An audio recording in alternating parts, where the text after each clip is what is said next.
Hi, this is Ram Gopal Verma and congratulations to iDream for reaching 1 million subscribers. కర్ణుడు కృష్ణుడు కర్ణుడు కృష్ణుడు అలాంటి క్యారెక్టర్స్, అదే మైథలాజికల్ క్యారెక్టర్స్. అంటే మీకు ధీరులు శూరులు వీరులు కావాలన్నమాట. ఓకే, ఇలా పిరిగ్గా చచ్చిపోతారన్న వాళ్ళని మీరు లెక్క చేయరు. ఓకే మ్యామ్, ఆ రోజుల్లో అట్లా ప్రైజులు గెలిచి మ్యూజిక్లో అంత అంటే యు బీన్ వెరీ స్ట్రాంగ్, చాలా ప్రైజులు గెలిచారు, చాలా పేరు ప్రఖ్యాతలు సంపాదించారు, పేపర్లలో మీ గురించి వార్తలు వచ్చేవి. ఈ టైంలో మీరు సినీ ఇండస్ట్రీ నుంచి ఎలాంటి కాల్స్ రాలేదా మీకు? మా సినిమాలో పాటలు పాడండి అలాంటి ఆపర్చునిటీస్? చాలా సార్లు వచ్చాయి. మా ఆయన వాచరాజు ప్రకాశం గారని కాలం మారింది సినిమా తీసారు, ఆయన ఆఫర్ ఇచ్చారు. తర్వాత రమేష్ నాయుడు గారు నేను కాంపిటీషన్లో పాడిన రోజునే పబ్లిక్లో అనౌన్స్ చేశారు, నా ఫోర్త్ కమింగ్ ఫిలిమ్స్లో ఈ అమ్మాయిని నేను ఇంట్రడ్యూస్ చేస్తాను అని చెప్పారు. మా అన్నయ్యకి చెప్పాడు, ఆ ఏడాది తీసుకొని రా అమ్మాయిని, ఆగస్టులో తీసుకొని రా, నేను నా కొత్త పిక్చర్లో పాడిస్తాను అని. రాజేశ్వరరావు గారు, హనుమంతరావు గారు, పెంద్యాల గారు వీళ్ళందరూ ఆఫర్స్ ఇచ్చారు. నేను గూడూరు కాంపిటీషన్లో పాడినప్పుడు బాలసుబ్రహ్మణ్యం గారు చేతుల మీదుగా ప్రైజెస్ తీసుకున్నాను, ఫిలిం అండ్ లైట్ మ్యూజిక్. ఆయన బాగా ఎంకరేజ్ చేశారు, నువ్వు మంచి ఫ్యూచర్ ఉంటుంది అని. కానీ మా ఇంట్లో చాలా ట్రెడిషనల్గా, మా నాన్నగారికి ఇష్టం ఉండేది కాదు, అన్నయ్యలకి ఇష్టం ఉండేది. అప్పట్లో నాకు ఇష్టం ఉండేది, కాలేజీలో ఇష్టం ఉండేది, వెళ్ళి పాడాలి, అందరూ ఆపర్చునిటీస్ కోసం చూస్తారు, నాకు వస్తే వీళ్ళు పాడనివ్వట్లేదు అని బాధపడేదాన్ని. మా అన్నయ్య అన్నాడు, నువ్వు గ్రాడ్యుయేషన్ కంప్లీట్ చేయ తర్వాత చూస్తామని. గ్రాడ్యుయేషన్ కంప్లీట్ చేశాను. కానీ నాకు 2 ఏళ్ళు కర్ణాటిక్ మ్యూజిక్ ఒక కుదురుగా నేర్చుకోవాలి అని థాట్ వచ్చి మళ్ళీ అదే వెంకన్న పాదాలకు వెళ్ళి మొక్కాను. యూ వోంట్ బిలీవ్, ఏదో అప్లికేషన్ని వాళ్ళు అన్నారావు గారు చూసి ఈ పిల్ల చాలా బాగా పాడుతుంది, ఈ పిల్ల వాయిస్ని అన్నమాచార్య కీర్తనలకి ఉపయోగించుకోవాలని చెప్పి నేదునూరి గారికి ఆ అప్లికేషన్ పంపిస్తే ఆయన నన్ను ఇంటర్వ్యూకి పిలిచి 2 years స్కాలర్షిప్ ఇచ్చి మరీ నేర్పించారన్నమాట. మరి దేవుడి మీద ఎట్లా నమ్మకం పెరుగుతుంది చూడండి. అడిగింది ఇస్తుంటే సరే అడిగాను. నేను పెద్దవి అడిగేదాన్ని కదా, మ్యూజిక్వే ఇలాంటివే అడిగేదాన్ని. అయితే 2 years నేర్చుకున్నాను. ఆ 2 yearsలో జరగవలసిందంతా జరిగిపోయింది. అన్నమాచార్య కీర్తన లిటరేచర్ ఎప్పుడైతే చదివానో నాకు దిగ్భ్రమ చెందిన లిటరేచర్ చూశాక. ఇంత సిన్సియర్గా, ఇంత ఆనెస్ట్గా, ఇంత డీప్గా ఎవరైనా ఎవళ్ళనైనా ప్రేమించి ఉంటారా కనీసం. వెంకటేశ్వర స్వామి అంటే అంత ప్రేమ చూపించాడు అన్నమాచార్యులు వారు అని. ప్రతి మాట that came from the depth of his heart. అంత కవిత్వము, అంత భావన, ఎంత అద్భుతమైన, ఇందాక నువ్వు పాడమన్నావు ఏమొకొచ్చి ఉంటుంది, ఎంత అద్భుతమైన అలా భావన చేయగలిగి ఆయన ప్రబంధం రాసి ఉంటే ఎక్కడుండేవాడు. అవేవి వద్దని వెంకటేశ్వర స్వామికి అంకితం ఇచ్చాడు. ఇట్లాంటి వాడు ఆయన సందేశము నాకు చాలా అప్పీల్ అయింది. కానీ మెకానికల్గా సినిమాలో పాడదాం అనుకున్నాను కదా, సినిమాకి వెళ్ళి ప్రయత్నం చేద్దామని మా అన్నయ్యను గోలబెట్టేశాను. మా అన్నయ్య పాపం ఢిల్లీలో ఉండేవాడు, మెడ్రాస్కి ట్రాన్స్ఫర్ చేసుకుని వద్దామని ప్రయత్నం చేస్తున్నారు. ఇంకా నేను కూడా తయారైపోతున్నాను, వెళ్ళాలి, ట్రై చేయాలి మెడ్రాస్లో, వాళ్ళందరూ పిలిచారు కదా పాడదామని. ఆ టైంలో కరెక్ట్గా నేను అప్లికేషన్ పెట్టుకోలేదు, టీటీడీ ఆర్డర్ వచ్చింది. ఏమని, అన్నమాచార్య కీర్తన ప్రచారానికి మిమ్మల్ని నియమిస్తుంది, ఫస్ట్ ఆఫ్ ఇట్స్ కైండ్, ఎక్స్క్లూజివ్గా ఇవ్వడం. అది చూసేసరికి నేను అడగలేదు కదా, స్వామి నన్ను రమ్మంటున్నాడు అని ఒక ఫీలింగ్. మరి నేను సినిమాల్లో పాడడం ఎట్లాగా అని ఒక 2 చేయడం నాకు ఇష్టం లేదు. ఎందుకంటే I know these songs are mantras అనేది నాకు రూఢిగా తెలిసిపోయింది. ఇవి మంత్రాలు, నేను జస్టిస్ చేయలేను, రెండిటికి చేయడానికి జస్టిస్ కుదరదు. అక్కడ నమ్మాళ్ళవారి గుడి ఒకటి ఉంది, కపిల్ తీర్థని. అక్కడికి వెళ్ళి రోజు రిక్షా చేసుకుని వెళ్ళేదాన్ని. అప్పట్లో ఇంత ట్రాఫిక్, ఆటోలు అవన్నీ లేవు. రిక్షా చేసుకుని వెళ్ళేదాన్ని, కూర్చుండిపోయేదాన్ని 2-3 గంటలు. ఆ రిక్షా వాడు వెళ్ళిపోయాడు డబ్బులు తీసుకుని. మళ్ళీ నేను ఎంతో దూరం నడిచొస్తే తప్ప రిక్షా దొరికేది కాదు. వెళ్ళి రోజు కూర్చున్నాను అలాగ 7, 8, 9, 10 రోజులు కూర్చున్నాను, గుర్తులేదు. కూర్చున్నాను 2-3 గంటలు వేసి. ఏంటంటే అన్నమాచార్య కీర్తన చదువుకుని ఉన్నాను కదా. వెంకటేశ్వర స్వామి ఏదో వేషంలో వస్తాడు, ముసలి వేషంలోనో బాలుడు వేషంలోనో ఏదో వస్తాడు. శోభాను అన్నమాచార్య కీర్తనలు ప్రచారం చేయని నాకు చెప్తాడు. అప్పుడు నేను ఇది చేస్తాను, సినిమా పాటలు మానేసి, లేకపోతే నేను సినిమాకి పోతాను అని మనసులో అనుకున్నాను అనమాట. ఎవ్వరు రాలేదు. కాకపోతే ఒక అనుభూతి కలిగింది నాకు. లోపల నుండి చాలా తీవ్రమైన ఒక డెసిషన్ వచ్చిందన్నమాట. ఏమనంటే నేను ఇదే చేస్తాను అనేది. ఇట్లా నేను చెప్తున్నంత సింపుల్గా లేదు, అది ఒక ఫోర్స్ వస్తుంది, ఒక అనుభూతి లాగా ఉంది. అది దివ్యమైన అనుభూతి లాగా. ఇప్పుడు తలుచుకున్నా కూడా నాకు ఫీల్ సో ఫ్రెష్. ఆ అనుభూతి గగురు పొడిచే ఒక అనుభూతి. ఆ తర్వాత నాకు వేవరింగ్ లేదు. ఆ మరుసటి రోజు కొండెక్కి వెళ్ళాను. ఫస్ట్ టైం నేను అన్నిసార్లు, అప్పటికే ఒక 50 సార్లు ఎక్కుంటాను కొండ, కానీ ఫస్ట్ టైం కొండెక్కుతుంటే ఇవి వేదాలు కదా, నేను కాలు మోపుతున్నాను రాళ్ల మీద. వేదాలే శిలలై నది విని నాడుగు మోప తడబడిన పథమిదే.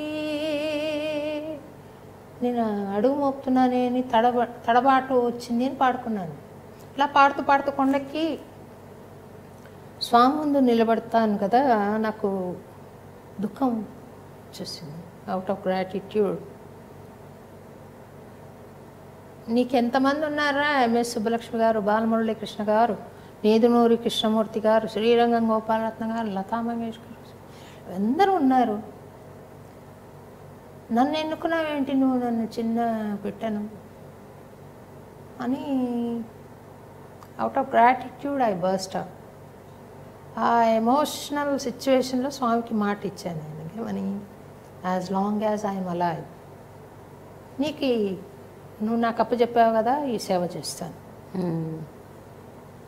అదైన తర్వాత నాకు కొంచెంసేపు నిలబెట్టారు నన్ను. అప్పటికే స్కాలర్షిప్ స్టూడెంట్గా పాడుతూ ఉండేదాన్ని కదా, కొండ మీద అంతా పాడుతుండేదాన్ని.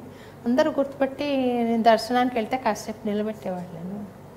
అయిన తర్వాత వెనక అన్నమాచార్యుల వారి ఇల్లు ఉంది, సంతతి ఉండేవాళ్ళు, సత్యనారాయణ గారు వాళ్ళ దగ్గర మనవడు సత్యనారాయణ అనంతాచార్యులు ఉండేవారు ముందర. ఆయన దగ్గరికి వాళ్ళ దగ్గరికి వెళ్ళి ఆర్డర్ చూపించాను. 2 కీర్తనలు పాడాను ఆ ఇంట్లో. వాళ్ళు కళ్యాణాక్షింతలు వేశారు. నేను ఆ తర్వాత కిందికి వచ్చి ఈవో గారికి జాయినింగ్ రిపోర్ట్ ఇచ్చాను అనమాట. సో సినిమాలో వెళ్ళకపోవడానికి కారణం ఇది. అసలు ఒక్కటంటే ఒక్క పాట కూడా పాడలేదు. ఒక పాట పాడాను. కొండలలో నెలకొన్న మహిపాల్ రెడ్డి గారని తెలుగుదేశం మినిస్టర్ ఉండేవారు అప్పట్లో, రామారావు గారు ఉన్నారు. ఆయన he was so appreciative with that song. అది సినిమాలో పెట్టుకున్నారు, అల్లుడు గారు అనే సినిమాలో. అల్లుడు గారులో అల్లుడు గారు అని చంద్రమోహన్ కల్పన, మోహన్ బాబు గారు.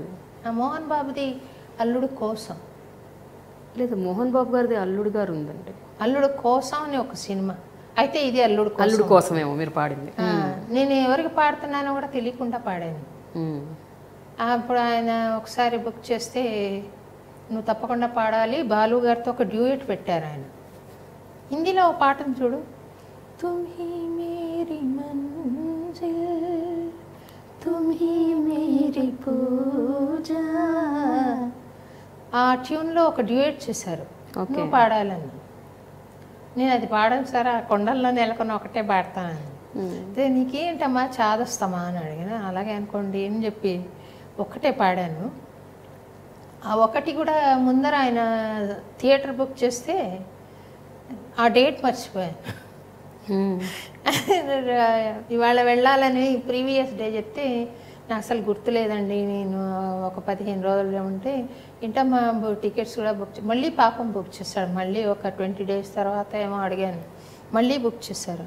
మా గురువుగారు కూడా, మా అమ్మ వస్తుంది, మా గురువుగారు వస్తుంది. పిచ్చి, మా సాయిబాబా పిచ్చి అప్పుడు ఎక్కువగా ఉండేది అన్నమాట. ఆయన కృష్ణకుమార్ గారని ఇవన్నీ చెప్పేవారు, బాబా గురించి, ఆయన మహిమల గురించి చెప్తుంటే నాకు కనిపిస్తారా బాబా అని అడిగాను. తప్పకుండా కనపడతారమ్మా అని చెప్పారు. ఇంకా అదే పిచ్చిలో ఉన్నానమాట. మా గురువుగారు కూడా రావాలి రికార్డింగ్కి అని. సో పాపం ముగ్గురికి టికెట్స్ బుక్ చేసి తీసుకెళ్తే ఏం చేశాను, వాళ్ళు ఆ రోజు ఏం చెప్పారు, వచ్చి అమ్మ కొత్త సింగర్ని పరిచయం చేస్తున్నాం అని చెప్పి అందరినీ ప్రెస్ వాళ్ళని పిలుస్తాం మేము.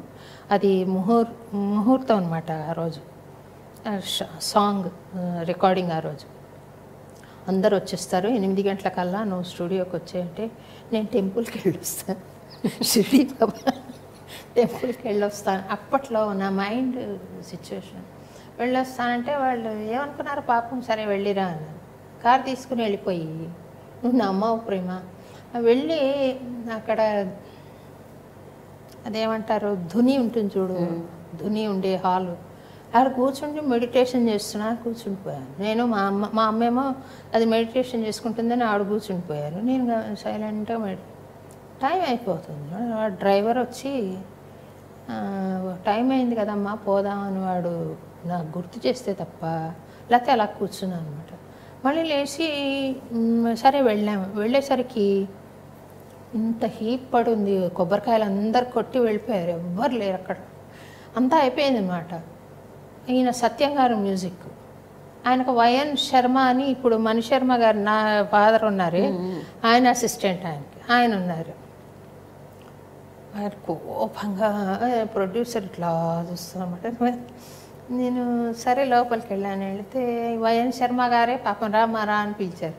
ఆయన సత్యం గారికి కూడా కోపంగా ఉందంటే, పెద్ద పెద్ద సింగర్లు అందరూ టైం ఇస్తారు, నేను ఇంకా మొదలు పెట్టలేదు, కళ్ళు తెరవలేదు.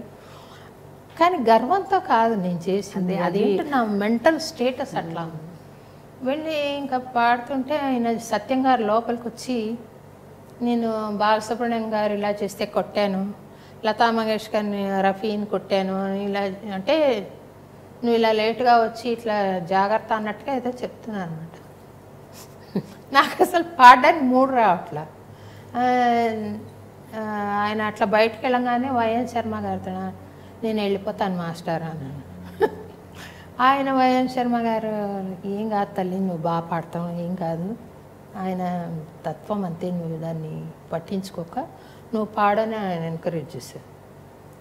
పాట పాడేసేసి ఇంకా నేను పోదామంటే ఆయన ప్రొడ్యూసర్ వచ్చి విని, అసలు ఆ పాటకంతా హైలైట్ మీరు చివరిలో పాడే స్వరం కదా, అది పాడకుండా ఉట్టి పాట పాడావని మళ్ళీ మృదంగము వీణ తెప్పించి మళ్ళీ స్వరం దానికి పాడి అటాచ్ చేసామన్నమాట.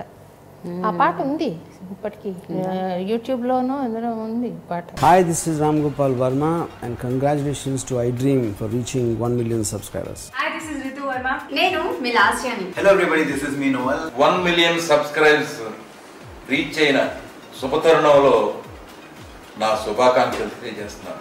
iDream 1 million subscribers ki reach ayindandi. Congrats to iDream Media on reaching 1 million subscribers. iDream Media on 1 million subscribers reach చేసినందుకు all the best and congratulations to you. Congrats iDream. Keep up the good work and continue to entertain us.